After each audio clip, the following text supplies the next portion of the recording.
tranquillement vers Boulgourville. Une pluie violente se met à tomber. La magicienne propose alors de s'arrêter dans une étrange baraque en bois.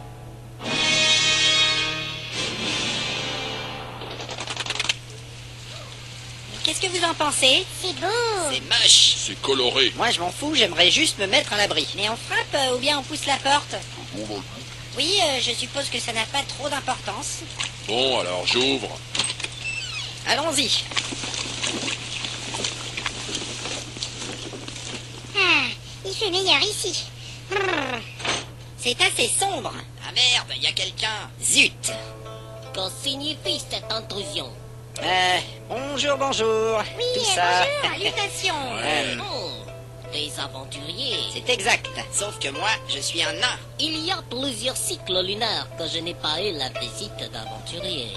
Je constate qu'ils sont toujours aussi mal polis. Ah, nous sommes désolés. C'est à cause de la pluie. La pluie, l'eau du ciel, elle ruisselle sur la feuille dorée, mais toujours s'arrête sur la carapace du cancrelat. Ah, Eh bien, en ce qui nous concerne, nous sommes en route vers Boulgourville. Boulgourville, noble cité qui se dit perdue mais dont l'ardeur à se cacher n'a d'égal que son envie d'apparaître. Toujours plus haut le vol du vautour qui scrute de la plaine pour y trouver la chèvre morte. Oui, Boulgourville. Ah là là, mais qu'est-ce qu'il dit? on n'a vu aucune chèvre morte. Mais qui êtes-vous donc, vieil homme? Le corbeau mouillé doit toujours se présenter avant d'aller puiser les mots à la source claire. Hein? Quoi? C'est moi le corbeau mouillé? Bah ça y est, j'en ai marre. Il faut qu'on se présente, j'ai l'impression. Nous sommes une compagnie d'aventuriers, mais nous n'avons pas encore de nom. C'est un peu nouveau, vous voyez. Ouais, enfin ça fait quand même une semaine du coup. Vous avez donc la jeunesse du roseau. S'il n'est pas possible de vous nommer, vous ne le serez pas. Et néanmoins, cela n'empêchera pas la grande course du temps, comme les fourmis qui cherchent la confiture dans les placards. Je suis moi-même Sang-Fou, de l'école de la Montagne Blanche. Sang-Fou?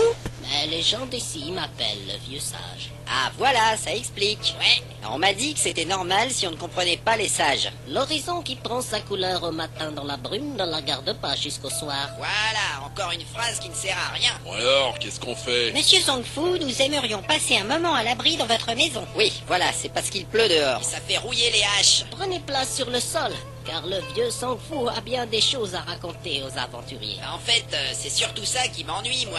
Quand vous parlez, là... Ah, mais la ferme! Non, mais bon, c'est toujours mieux que dehors, hein. Voilà, on s'installe. C'est joli chez vous. Rien ne peut égaler la brillance magnifique des écailles du grand dragon de jade. Ah, si vous le dites. Et puis nous, on n'a pas le niveau pour les dragons. Bien, bien. Alors, quelle question voulez-vous donc poser au vieux Sang-Fou? Rien du tout. C'est vrai qu'en fait, on est surtout venu pour éviter la pluie. Par contre, si vous avez un peu de pinard... Nombreux sont les jeunes loups qui ont traversé le monde pour chercher la connaissance du vieux Sang-Fou. Il en est passé autant que les feuilles d'un grand boulogne. Ah, eh ben, c'est super, ça. Ça vous fait des bonnes soirées. Maintenant que vous êtes sous mon toit, la vérité sur bien des mystères pourra vous être révélée. Non, non, ça va. Et sinon, pour le pinard... Mais vous voulez dire que vous pouvez répondre à des questions? Tel est le destin lumineux qui est le mien depuis l'avènement du grand trilobite. Le quoi? Ah, c'est chouette! Sauf qu'on ne va rien comprendre aux réponses. Ouais. Eh bien moi, j'aimerais savoir à quoi servent mes bracelets. En tout cas, ils ne donnent pas l'air intelligents. Ces bracelets en cuir d'Uruk sont enchantés par la méthode de Galdaz et donnent un bonus à la parade de plus de lors des combats rapprochés. Waouh. Incroyable! Eh ben, ils parlent normalement. Mais je ne fais jamais les combats rapprochés, je tire des flèches. Ceci est bien dommage pour une jeune fille à la poitrine si arrogante. Ah, c'est exactement ce qu'on lui a dit. En plus, elle vise n'importe comment. Mais non, c'est pas vrai. Bon, c'est mon tour. Faites comme bon vous semble. J'aimerais savoir pourquoi on n'arrive jamais à garder les aventuriers qui viennent se joindre à notre équipe. Ah, voilà une bonne question. Parce que c'est des gros nazes. Voilà. Ouais. Eh oh, on ne vous a pas sonné. Laissez parler le sage. Alors, monsieur Tufong. Sang-Fou est mon nom. Oui, d'accord, mais pour la question...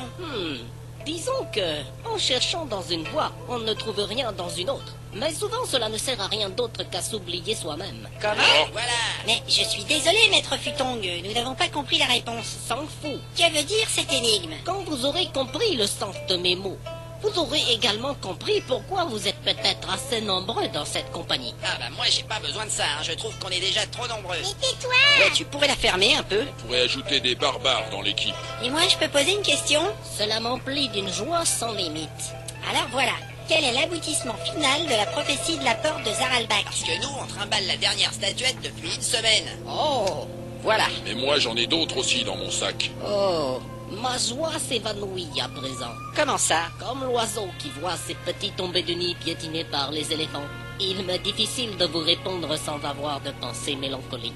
C'est un truc avec des piafs? Le désert de l'oubli recouvre à présent mon esprit, quand toute vie s'apprête à disparaître dans le grand néant par la faute de quelques ignorants. Hein, c'est votre réponse, ça? Hélas, je dois maintenant mettre un terme à mon existence. Mais qu'est-ce que vous racontez? Oh, vous déconnez là? Et la réponse, alors? Je n'ai su guider les hommes vers la sagesse. J'en ai marre. Mais, Maître Song Song! Le fantôme de l'échec se rit de moi. C'est pas la peine de faire cette tête. Non, sérieux, ça devient chiant. Adieu. Oh, bon sang! Faites pas le con. Damned. C'est terrible. J'hallucine. Il s'est ouvert le bide. Ah là. Mais qu'est-ce que j'ai dit? Eh ben, et lui, qu'est-ce qu'il a dit? Mais j'en sais rien! C'est ton boulot d'écouter les trucs des sages. Je n'ai pas vraiment écouté sur le coup, c'était bizarre. Moi j'ai écouté. Il a dit que des éléphants marchaient sur les oiseaux tombés du nid dans le désert du Mais néant. non, c'était pas ça. Non, c'était une histoire d'oiseaux ignorants avec des éléphants mélancoliques qui s'évanouissent avec les fantômes et toute la vie, machin. Ah, c'est tout embrouillé. En tout cas, il y avait des éléphants. Je suis certaine qu'ils marchaient sur les nids d'oiseaux. Bon bah, on n'a pas eu la réponse, c'est malin. Et voilà, encore un vieil homme qui est mort à cause de nous. J'ai rien fait, moi. Ouais bah c'est bien la première fois. C'est la faute de la magicienne. Mais non! Et je me demande un truc. Ah ouais, vas-y. Vous croyez que ça donne des points d'expérience de faire suicider les gens?